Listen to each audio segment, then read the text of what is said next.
नमस्कार। कभी सोचा है कि एक मजबूत मानसिकता बनाना असल में अपने ही जीवन की एक शानदार इमारत डिजाइन करने जैसा है? जैसे एक आर्किटेक्ट पहले एक ब्लूप्रिंट बनाता है, वैसे ही हम सब अपने मन के अंदर एक ब्लूप्रिंट तैयार करते हैं। तो आज हम इसी ब्लूप्रिंट के हर एक हिस्से को परत दर परत समझने की कोशिश करेंगे।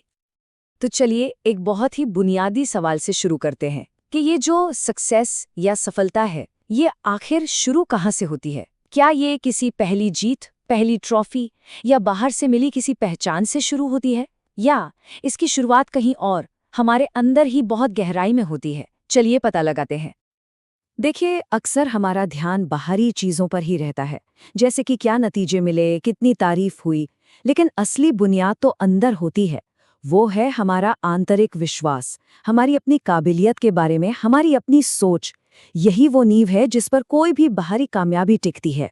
मतलब साफ है, सफलता असल में एक अंदरूनी काम है, जो बाहर की दुनिया में दिखने से बहुत पहले शुरू हो जाता है।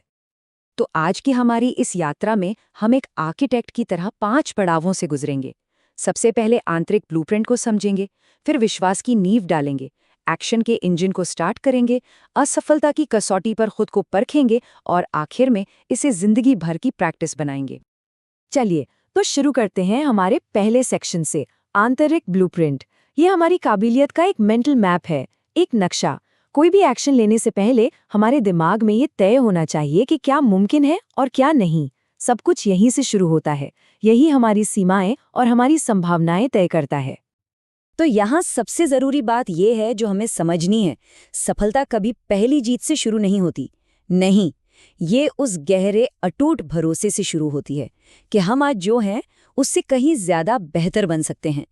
बस यही सोच किसी भी बड़ी कामयाबी के लिए पहला और सबसे जरूरी कदम है। इसके बिना तो सफर शुरू ही नहीं होता। ठीक है, तो ब्लूप्रिंट तैयार है। अब बारी है एक मजबूत नींव रखने की। और वो नींव क्या है? वो है विश्वास की शक्ति। जैसे किसी भी बड़ी इमारत के लिए एक ठोस बुनियाद चाहिए, ठीक उसी तरह एक कामयाब जिंदगी खुद पर भरोसे की चट्टान पर ही बनती है। चलिए, रवि की कहानी को देखते हैं। हम में से कई लोगों की तरह रवि भी यही सुनकर बड़ा हुआ कि सफलता तो बस खास लोगों के लिए होती है, जो या तो बहुत टैलेंटेड हैं या बहुत किस्मत वाले। ये एक सीमित करने वाली सोच थी, एक ऐसी दीवार जो उसे अपने सपनों के पीछे जाने से रोक रही थी। लेकिन फिर एक दिन एक एग्जाम में फेल होने के बाद उसकी सोच में एक बहुत बड़ा बदलाव आया। हार मानकर ये पूछने के बजाय कि मैं ऐसा क्यों हूं, उसके दिमाग में एक नया सवाल आया, क्या हो अगर मैं अब भी इसे कर सकता हूं? बस इस एक छोटे से सवाल ने सब कुछ बदल दिया। ये खुद पर भरोसे का एक छोटा सा बीज था जो अब बोया जा चुका था। और रवि की कहानी से हमें एक बहुत बड़ी सीख मिलती है। खुद पर भरोसा सफलता की गारंटी नहीं है, लेकिन ये वो हिम्मत जरूर देता है जो कामयाबी पाने के लिए चाहिए। ये हमें फेल होने के डर के बिना, लोगों की बातों के डर के बिना कोशिश करने की इजाजत देता है। ये स्लाइड देखिए, 2 अलग-अलग रास्तों को कितनी साफ साफ दिखाती है। एक तरफ करण है, जिसका खुद पर शक उसे कुछ करने ही नहीं देता। दुनिया उसे नकारे उससे पहले वो खुद ही मौकों को ठुकरा देता है। दूसरी तरफ अनन्या है, जिसका आत्मविश्वास उसे डर के बावजूद एक्शन लेने के लिए उकसाता है, जिससे वो लगातार सीखती और आगे बढ़ती है। सोच का एक छोटा सा फर्क नतीजों में जमीन आसमान का अंतर ले आता है। तो नींव तो मजबूत हो गई। अब क्या? अब हमें चाहिए एक इंजन जो हमें आगे बढ़ाए, और वो इंजन है एक्शन और अनुशासन का। चलिए अब इस आर्किटेक्ट की यात्रा के अगले पड़ाव पर चलते हैं। ये स्लाइड फिक्स्ड और ग्रोथ माइंडसेट के बीच का फर्क बहुत अच्छे से दिखाती है। अमित की सोच फिक्स्ड है। वो मानता है कि टैलेंट बदला नहीं जा सकता, इसीलिए वो मुश्किलों से बचता है। वहीं नेहा की सोच ग्रोथ वाली है। वो मानती है कि कोशिश से कोई भी स्किल सीखी जा सकती है। वो चुनौतियों को सीखने के मौकों की तरह देखती है। और याद रखें, लंबे समय में मेहनत हमेशा रुके हुए टैलेंट को हरा देती है। अब ये हम पर है कि हम कौन सी सोच चुनते हैं। तो सवाल ये है कि ये पावरफुल इंजन बनता कैसे है? ये इन 3 मजबूत पिलर्स पर टिका है। एक, डेली रूटीन बनाना, कभी कभार की तेजी से ज्यादा रोज की निरंतरता को चुनना। और सेल्फ कंट्रोल, यानी आत्मनियंत्रण में माहिर होना। यही वो चीजें हैं जो हमें लगातार आगे बढ़ाती हैं।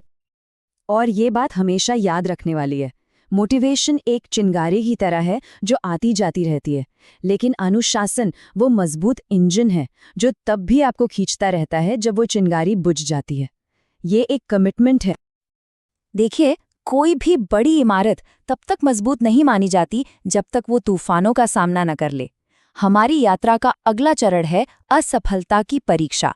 इसका मतलब हारना नहीं है, बल्कि मजबूती बनाने की प्रक्रिया का ये एक बहुत जरूरी हिस्सा है।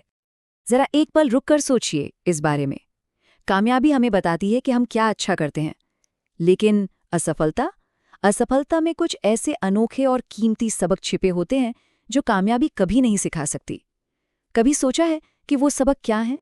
जैसे एक लोहार तलवार बनाने के लिए लोहे को तपाता और पीटता है, वैसे ही असफलता हमें आकार देती है।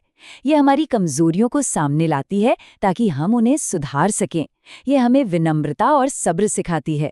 और सबसे जरूरी, ये रेजिलियंस यानी लचीलापन बनाती है, गिरकर हर बार फिर से उठने की हिम्मत। और बस यही है असली रेजिलियंस का मतलब। असफलता को अपनी पहचान नहीं, बल्कि एक फीडबैक मानना। टूटने के बजाय हर झटके से और ज्यादा मजबूत और समझदार बनना। और अब हम आते हैं अपने सफर के आखिरी और शायद सबसे जरूरी पड़ाव पर। एक आर्किटेक्ट का काम कभी खत्म नहीं होता।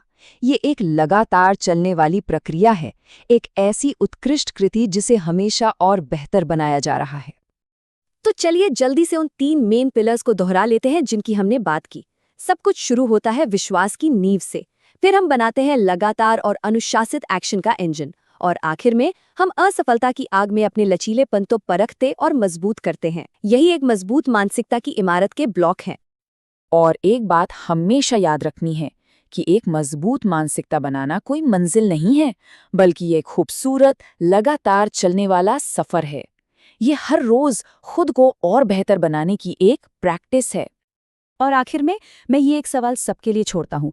हमारे रोज के काम, चाहे कितने भी छोटे क्यों ना हो, असल में उस इंसान को बना रहे हैं जो हम बन रहे हैं, एक एक ईंट करके।